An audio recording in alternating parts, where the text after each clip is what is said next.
Hi, it's Big Matt with Big Matt's Trains on Instagram and YouTube again. As you can see today, I don't have O-scale in front of me, which is changing it up just a little bit. I got G-scale now. I'm getting into G-scale. Long ago, probably 20-some years ago, my mother gave me this, an LGB catalog. And I got really interested. This book is just, the cover's coming off and everything from all the years of me looking at it. I have always wanted an outdoor train set ever since I was little. I remember seeing them when I was very young at the Dayton Mall at the old home shows that they used to have, showing the gardens and all the different, a couple of the different greenhouses had them set up out there. And I've always wanted an outdoor train set. So for my 34th birthday last week, my mom decided to get me an LGB set. Now I have a small rock garden outside that I've already measured it out and I'm going to set it up. It's not going to be anything elaborate as my O-scale layout is downstairs, but it's going to be something really nice to have in the summer and fall months. She's gotten me these two cars as well as this set. Now it's no longer made by Lehman. It's now made by Markland. So we all know, most of you know that these are the quality. They are known for the quality. And everything still seems pretty. These are actual made by Lehman. It actually says Lehman on the bottom of these. It's the train car Kranwagen and the little low-sided gondola with the Unimog. And that's actually Bruder. If anybody's ever heard of that, they make those really cool trucks for kids. So when I have kids, I'm going to get them those toys. But yeah, I have these. We're going to compare these to the new stuff. I mean, first off, as anybody knows, I'm going to take this off before I wreck it. As anybody knows, I like things that you, I mean, here, this is my hand. And this is the size, I mean, I'm a big guy, big hands. So these are big trains. They're designed to be played with. And going along with that, as you know in my previous videos, I always say that I like things that feel nice and heavy. They got some weight to them and, you know, they feel substantial. Well, these do. And this is the older one. I don't know how old it is. It says made in West Germany. Still, it just might be something in there from the olden days because they were made in Nuremberg. But let's go ahead and open this up. I'm going to stand up because it's hiding me. First of all, the packaging, very nice, very secure. They have a strap right here that you have to open up to get it to open. We'll get it on the ground here. I'm going to move the strap out of the way too.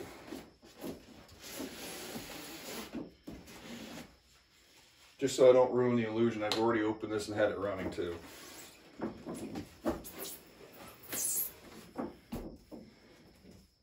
Put this down there. It comes with, hold it up here, comes with 2 cars and a locomotive, some people, your transformer and power pack, and some track. And your supply line, which is kind of neat how they do that. I'll show you here in a second. So let's compare apples to apples here. Forklift instead of a Unimog. This, honestly, it's about the same weight. It doesn't feel any cheaper. It feels like it's the same material. Looks like the same material. The only difference is when you roll it over, this just says LGB, this says made in West Germany. Everything seems to be still good. They have a few details missing. As you can see, there's like little brakeman stands there, so the brakeman can ride the car. Those are now absent. Same size, same everything. Pretty good weight to it. And then this one also has the big Markland thing on here. This is my first experience really with Markland trains. And so we'll get the other car. Comes with a little ore car, a little hopper car. The neat thing is with these, and it's got some, it's a little lighter than that, believe it or not. It's got some weight to it, but these are designed to be played with because you can fill it up with sand or pea gravel or whatever, and then you can lift up the little latch here and it'll spill out. So these are designed to be played with. So yeah, they're going to be tough, and this is nice impact resistant, UV resistant, which is a big thing. And then we'll get the locomotive out. And this is nice. It's a nice heavy locomotive. This is known as a Steinz locomotive, named after a city in Austria. I'm assuming that's pretty much where it served. It has a smoke unit. Smoke unit works. It works pretty well. Not as much smoke as in my Alco switcher. The only thing that I don't like is how they stuck the little engineer figure in there. There's just, you can't really see it. There's a little sticky pad in there. And that's all they got to stick him in there. And he falls over all the time. I do know the older Steinz locomotives had the number 2 and the LGB was actually embossed into the plastic. That's now just a decal. Pretty good decal, I guess, but like I said, it's not the same. And this is neat. This is a departure from my O-scale. This is the pickups right here, 2 little metal shoes, and they're spring loaded. And I can see where that would be nice outside, because as it's dragging along, it's also going to be kind of have like an abrasive thing. We have people here. Didn't get the people out. So we'll open up the people right now. You all get to see me open up the people. So let's see what this is like. And somebody in the comments, I know it's going to tell them, oh, you're ruining the value of those people. Yeah, that's going to be played with. So you get 4 people. Kind of they're kind of flexible, unlike my other figures, my O-scale figures, which I don't have any up here to show you the size difference. They're kind of, you have a mechanic with an oiler, mechanic with a wrench. Not too sure what he's working on there. And a couple trackmen, one with a pickaxe, one with a shovel. That's kind of nice. They're flexible, which is a departure from the normal styrene that I'm used to, or whatever they use, styrene or whatever they use with O-scale, where it's not flexible, it's real rigid. And their power pack, it's a wall wart, little 22 volt DC wall wart to an 18 volt controller. We'll put that back later. Oh, smoke fluid. As I said, it does smoke. They give you a little bit of smoke fluid. I don't know if it's compatible with my O-scale stuff. And here's something that really impresses me. This is the box of track, and we'll go over these here in a second. That's the how it hooks up. Put this on the ground there. So here's the track. They give you a nice box of track. You get a 4-foot circle of track. The track is brass. This track is pretty expensive too if you go online. Honestly, I think that as far as comparable to what you find on eBay for the cars and stuff, I dare say that this track is probably more expensive than the cars. Maybe not the locomotives, but for their weight and what they are, that's brass, and this is pretty expensive online.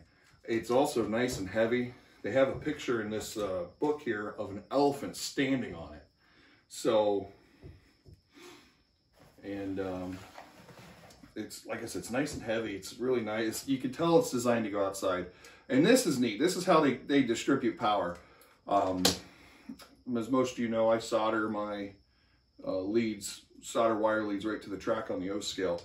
This has this little screw deal here, little set screw. Sits right there in the tie. You tighten it down, and that's how it gets power. You know, pretty nice, simple idea there. And it's all designed to be outside. All of this, well, with the exception of the controller, which says right on it, indoor use only. And I'll show you in a later video how I'm going to circumvent that so I can have it outside all the time. But this is all designed to be outside. And this stuff probably won't stay outside all the time.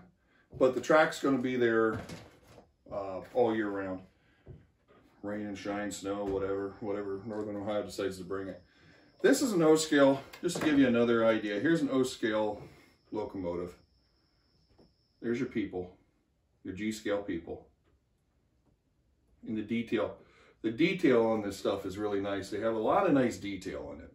And I'm a detail person. And here is this little Schneider locomotive, which is a little guy. Teeny tiny little 040 locomotive. That's just to show you the size difference. Piece of track.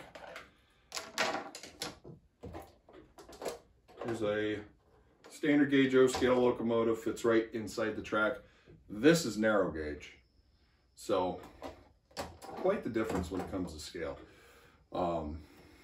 This is DC powered, 18 volt DC, I think all the way up to 22 volt DC. Some of the locomotives are. This is all 20 volt AC. So it's a bit of a departure. When I make control electronics, it's going to be a lot easier than the O-scale stuff. But yeah, overall, I'm really impressed with it. Really nice details. Seems pretty rugged to me. I know they don't make stuff like they used to. I've been seeing it online. They don't make stuff like they used to. And this is my first experience with LGB. And so far, and this also has sound. It just does a nice little chuffing sound. It's pretty cool. So far, I'm pretty impressed with it.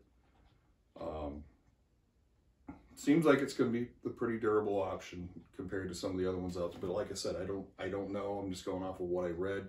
That's why I kind of went with LGB. Plus, I like German things, and these are all Austrian German things. So that's pretty much it. I got some more track coming in tomorrow, and I'll start working on the layout. I'll probably post a few pictures of me scouting some prime real estate for the track. I already got those taken. I'll probably post those on Instagram, so go on ahead and check it out. And just keep posted to Instagram and YouTube as I construct it. So we got some rain coming, so I don't know if we'll be constructing it this week anytime soon, but it looks like it's going to clear up for the weekend, so I should get some work done, and hopefully might have a running train to post for you.